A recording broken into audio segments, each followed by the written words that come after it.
ট্যাংরা মাছের তেল ঝাল বানাতে গেলে ফার্স্টেই ট্যাংরা মাছটাকে ভালো করে ধুয়ে নিয়ে নুন, হলুদ আর কিছুটা সর্ষের তেল মাখিয়ে খানিকক্ষণ রেখে দিতে হবে। কড়াইতে সর্ষের তেল গরম করে মাছগুলোকে একে একে লাল লাল করে ভালোভাবে ভেজে নিতে হবে।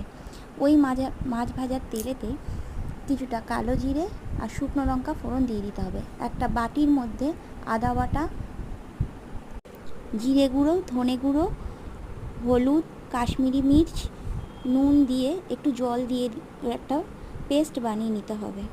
কড়াইতে টমেটো দিয়ে সেটা ভালো করে ভাজা ভাজা হয়ে গেলে ওই পেস্টটাকে দিয়ে দিতে হবে।